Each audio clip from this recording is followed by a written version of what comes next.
think I turned this off. Now how do I turn it on?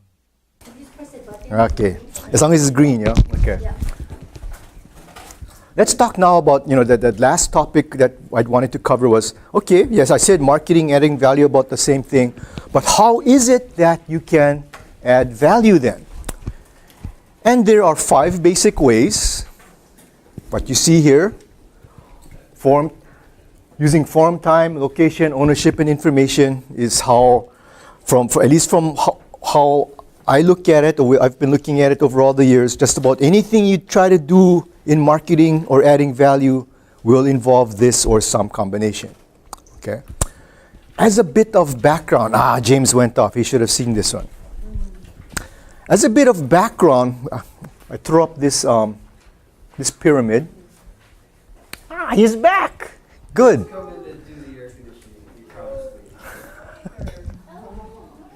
Hi, guy.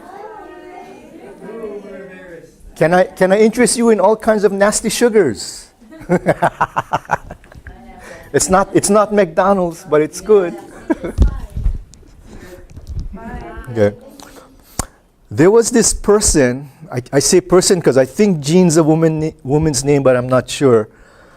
This person, Jean Kinsey, over at University of Minnesota, person did some research looking at, okay, why do people buy whatever it is that they buy? And this is what they kind of, this kind of summarizes what they're saying. So a lot of it just depends on income. When you don't have income, when you are poor, and a human need is you gotta eat, yeah. So when you don't have income, you cannot afford to buy food. All you want, you're homeless. Basically, all you want is something in your stomach, so that you at least feel full. We've heard stories about, say, North Korea. Folks in North Korea, they're starving, their kids are starving. Lunch is a cup of water, or they're going to pick grass and bark and try to do whatever it is with it, just to get something in people's stomachs, so at least you fool yourself into thinking you ate something. Typically, though, at least when you get at least food stamps, hopefully, or some kind of income. I shouldn't say food stamps. The food stamp folks I've seen, they live way better than this. But at the lowest level of this pyramid, we're looking for food that is good, nutritious, gives us our calories, gives us our vitamins and all of that. Especially in Hilo, I'm not going to eat green salad here, but we want food that's safe, doesn't have things crawling all over it. Excuse me? I've heard stories about salad in Hilo and how it can. No, I'm just picking on you. And affordable. Yeah. So when at a very basic level, we want food that's good, safe, we can afford. Once we get a little more money, little more income, hey, we start thinking, hoping, I don't want that cardboard tomato anymore. I want something that at least tastes good. And I want variety. Don't feed me that same stuff, I don't know if your mom was like that. Don't feed me that same stuff day after day after day. Get me something different. Excuse me, Stuart. For those of you who can't see in the back, the last line might be kind of dark. It says nutritious, safe, affordable. Ah. Okay? That's true. I'm right up by it so I can see it. Thank you. Does it show up on the handout? It's a little dark. Even on the handout, it's dark. Okay. Oh yeah, somebody asked for a handout. Whoever it was got a handout? Okay. Got a little bit more money? You start looking for convenience. I walk into wherever it is, KTA, you go to that, the deli section or wherever, wherever it is, the food's all made, ready to go. I can just pick it up, run and go. Fast food based on that idea. Convenient. Then we get even more money, we start worrying about, hey, maybe I had too much of those French fries and this and that. I better start looking for food that is healthy. Helps my, I'll eat something that's full of antioxidants because that will counter all those McNuggets that my mom fed me as a child, or whatever it is. And related to that, food that helps me live well, promotes a healthy lifestyle. So the high energy, food or natural or organic, so on and so forth, because it leads to a healthy life. If you've heard of functional foods, this is typically where that comes into play. And then at the very top of the pyramid, at least in Kinsey's research, when you get the most money, that's when supporting some kind of cause or just because of the status comes into play. I buy $50, where did he go? I buy $50 a bag Kona Coffee just because that's what all the rich and famous folks buy.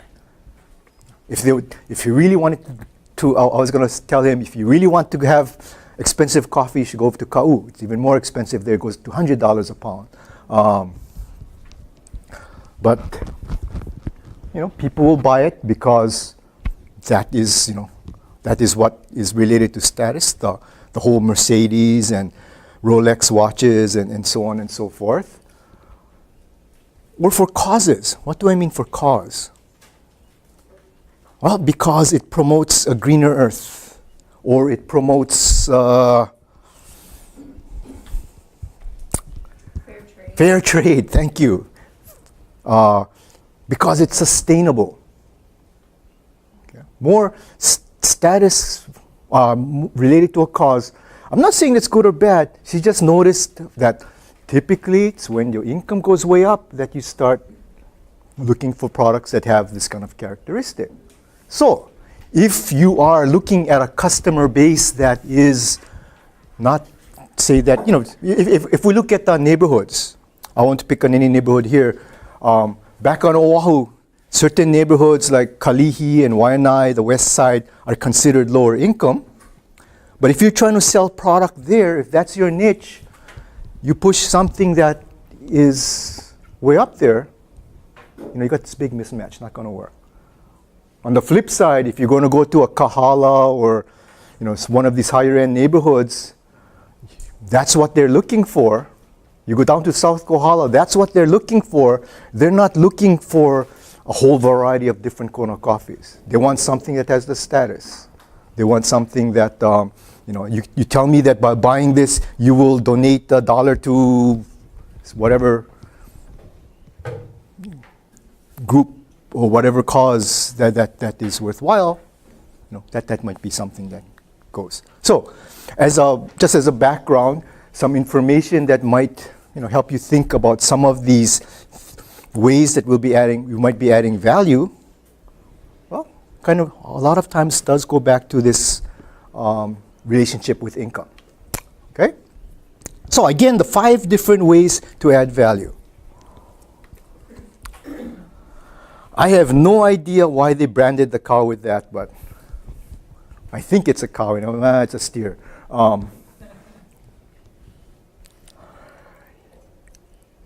Here, if you went down to KTA and there was a trailer parked in front and the rancher said, hey, I'm having a special today. You can buy one of these for a mere $1,000. Too high? Okay, $800. I don't know, might have some takers here. You go to Honolulu, you go to Waikiki, I guarantee you. Well, maybe they'll call the policeman on you, I don't know. But people are going to look and say, wow, I live in a concrete jungle. If I had a yard, maybe I'll buy your lawnmower thing here. But for most folks, like someplace in the city, they're going to look at this and say, why would I want to buy that? $1,000, no way. Okay, $500 for you. No, still takes $100. Well, I got $100, but I cannot even fit this in my Toyota. No.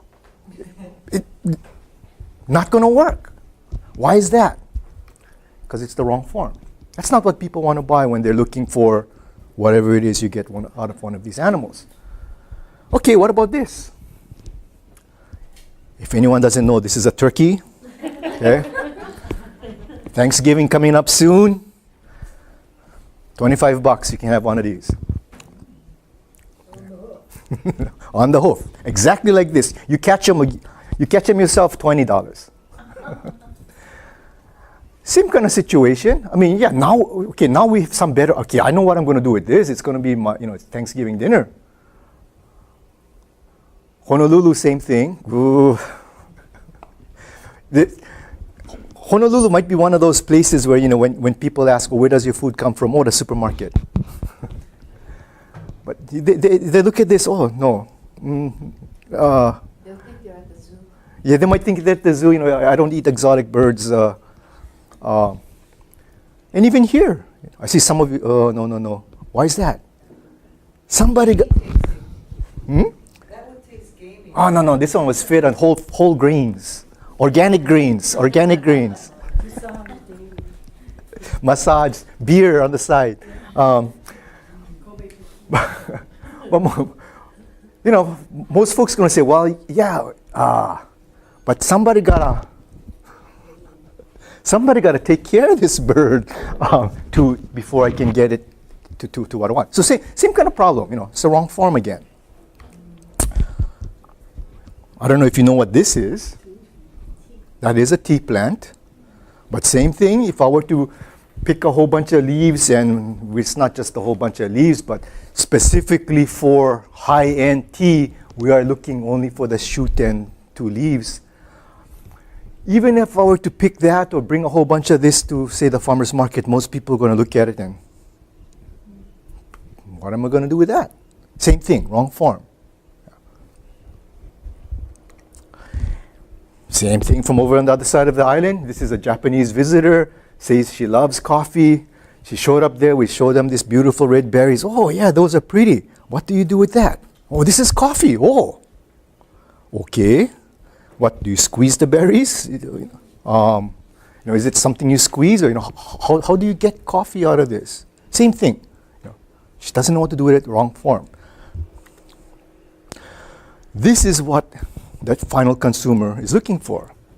Whether it's from Starbucks or whatever, ideally would be like that. And if Starbucks had their way, they would add their extra cream and sugar and this and that and charge you, $7 for it? So we can add value from form. If it's something that looks like that or something that looks like that, for most folks, they want the hamburger instead, or the steak, or they want the turkey already, roasted up. The more it's roasted like that, or the more prepared it is, a lot of times that whole convenience factor might come into play. We might have something like wheat, and wheat's a little bit different in the sense that, we want bread out of it, but some folks might want to buy flour, and some folks they don't even want bread, they want you to make the sandwich all the way. So there's a whole bunch of different forms it could take. Or there's some products like this, grapes. Grapes are good, we can eat them straight like that. But if we do certain magical things to it, people pay good money sometimes for that. So we can add value from form.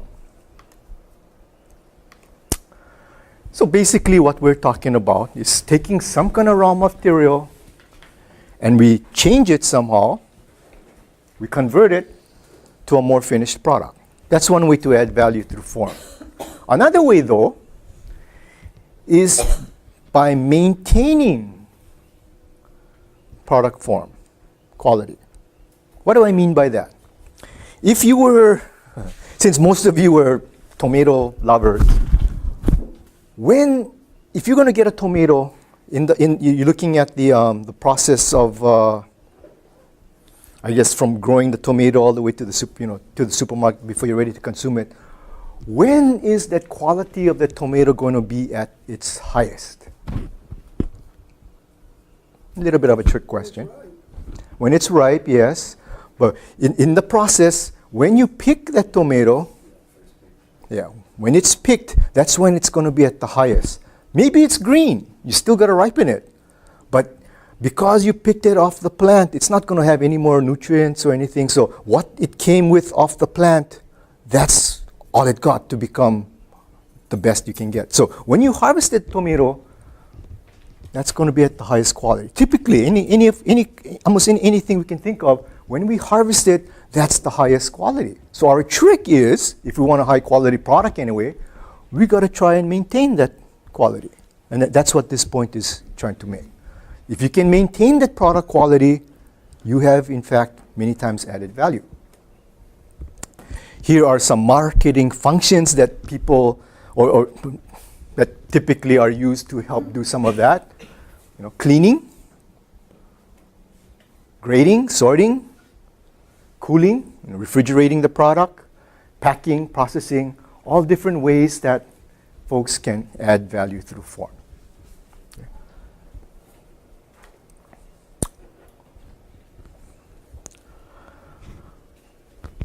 Consider this. Okay. We got, it's the best picture I could get of whole, stuck them back together. It's supposed to be whole heads of lettuce. We got whole heads of lettuce on one side, so fresh lettuce, or we got pre-cut on the other side. Okay, when somebody went ahead and said, okay, a lot of times you will hear, you got to add value. Go process your product. You got to add value to it. So they're saying, go take your heads of lettuce, go chop it up, make salad, or something like that. Was there words there? But what I want to point out to you is if you take your lettuce and you go through all the hassle of chopping it up and making it into salad, I guarantee you're going to be adding cost, right? It takes money, or it takes at least time to take lettuce and chop it up and turn it into salad. That doesn't mean you've added value. So if one of the things I want you to walk away with is you will hear elsewhere, you want to add value, go process your product. But all you're guaranteeing is you're going to add costs. You're not going to always add value. How are you going to add, how is this more valuable? Convenience. Could be convenience. But this becomes, well, if you just look at price, when is this more valuable? The price got to go up. So if you're able to sell this lettuce for $1 a head, and salad is going for 50 cents a pound, and it takes, I don't know, a pound of lettuce to make a pound of chopped stuff, you went from $1 a pound to 50 cents a pound, even though you had to pay to make that happen. If it's convenience or whatever it is, the only way you're going to have added value here is if your final consumer wants it this way and they're willing to pay a higher price for it. Okay?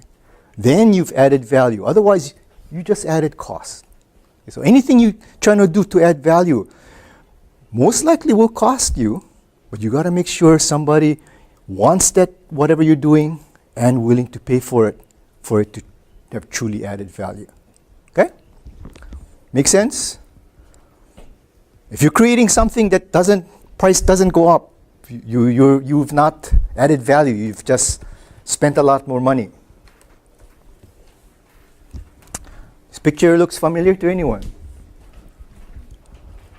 It's over on the windward side of Oahu, looking up toward the Ko'olau Range.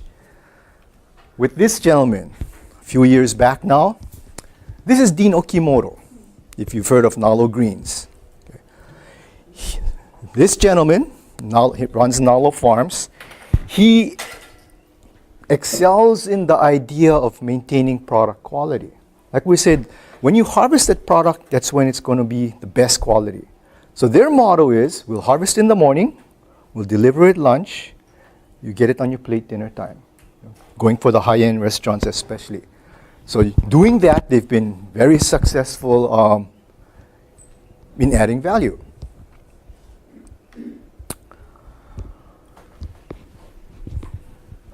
Another different way one might add value.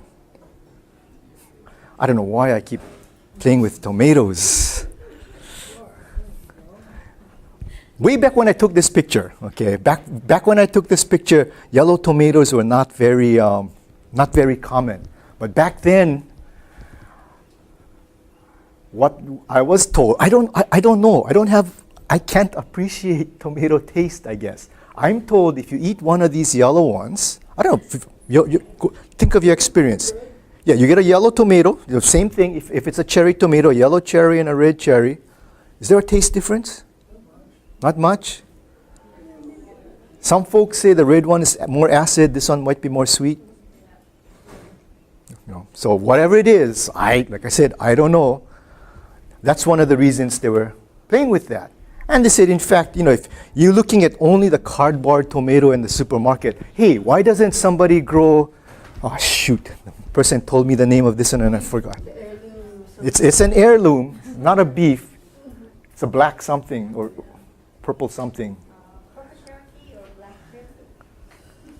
Doesn't quite, I know this one's a zebra. This one I call a yellow peach just because it's fuzzy. That's the only thing I liked about the tomato, it's fuzzy. And then an orange or yellow, all different colors. So these were all different varieties that was tried at one of our research stations with the notion of, hey, if you want to provide your growers with different kind of tomatoes, let's see what these will do. So if you like that idea, well, maybe you want a tomato that looks different, looks like a pepper. Don't chop it up and sell it as salsa if you're going to do that, because you just wasted a lot of time and effort. And I just throw in the peach one because it's nice and fuzzy. But the point is that marketing doesn't necessarily start only after you harvest. In that particular case, it goes as far back as trying to decide which variety to grow. If you are selling, say, to a bunch of homeowners that want tomatoes and they want something different from that cardboard stuff that a lot of times are in the store. Unfortunately, on this island, you got too many people doing a good job with tomatoes, so might not even want to think about tomatoes. But that's an option. Go back and get an heirloom tomatoes. Anybody here tried growing heirlooms? Pain, huh? Tough stuff to grow. So, like I was saying, a lot of times when you try to add value, definitely add cost. Got to be aware of some of that, but hopefully the rewards make it worthwhile. Okay. I hope we all know what that is, the guava. And at some stage, way back when, people figured out, hey, you can make pretty interesting stuff with guava. So these are some varieties that were developed specifically for processing. Unfortunately, the guava industry hasn't been doing so good. And then here's some other ones that, hey, you can eat this as a fresh fruit too, especially now that we can control fruit fly. There's a market for fresh guavas. Different varieties. Way back when, again, this company went out of business. There was a company on Kauai called Guava Kai, and they excelled in producing guava puree for sale all over the place. And this is just some of the products that, were created using their puree, whether it's jams or juices or frozen stuff. This is guava seeds. What they were saying is, anybody figure out what to do with guava seeds? Little bit side discussion. In some of your classes, if I overheard right, you're going to learn about cost of production. Okay. When you learn about cost of production, typically you're going to take, okay, what's the product I'm going to sell? If it's tomatoes, my grade A tomatoes is my product. I'm going to go through the whole process to figure out how much it costs me to produce my tomato. Why is that of interest to you? A big, and maybe the main thing is so that I produced this tomato for $1. I shouldn't be selling it for 80 cents. Correct? Should be at least $1. I'm not sure which model of cost of production that you will be following, but at least if I were doing the class, when you do your cost of production, you will be giving yourself a fair wage. You will be, if you had equipment, you would be paying for that equipment, and the money that you have invested in the equipment, you should be getting a return on that. If you have land, If it's rent, yeah, you got to pay for the rent. But if you own the land, it should be giving you a fair return for the land. You're going to cover all your costs. Trying to figure out what your cost of production is for my tomato.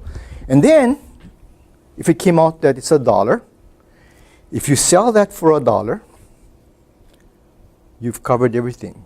You're breaking even. And if you're breaking even under the way I just described it, you're doing good because you're paying yourself a good wage, you're covering all your expenses, you're getting a fair return for everything you've poured in. Question? Oh, okay. Now, if you've done that, or in the case of the guava, they figured out their cost of production for the guava, and this covers the cost of the whole thing. Now I got rubbish. Or if it's tomatoes, I got my off grades, I got my grade Bs and this and that and the other thing. There's one line of thinking that says, now, anything I can sell this for, that's extra money in my pocket. So there's some folks that say, yeah, do your cost of production, figure out what it is you're supposed to sell your main product for, go ahead and do that. Where you really make money after that is in what you do with your off grades and what would otherwise be a rubbish. Yes, I just tossed that idea out to you as something interesting I heard someplace because seems to be a lot of truth in that. In this case, they never did figure out what to do with all those guava seeds. I suspect they spread it over some of the gulches in Hamakua, looks like. No, it's not true, but I don't know. See, maybe. And well, you've always, and you've, yeah, bioenergy, oil. You've also have possibly heard about the not old wives' tales, but the medicinal uses of guava. Yeah, when you have upset stomach, you're supposed to eat the guava shoot, and if you're healthy, you shouldn't be eating too much of this because then it still does that to you.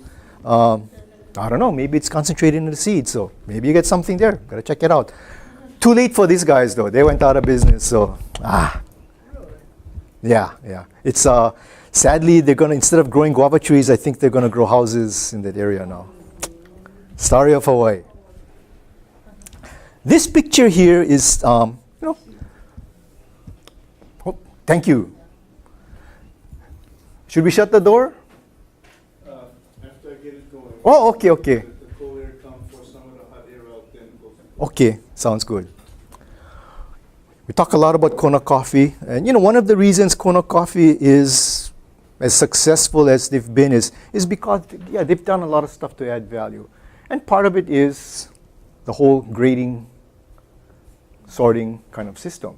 So if you were to get coffee, Kona Coffee at least, and this you can visit. There's a farm, or at least this used to be at the farm in Kona. You can go visit them.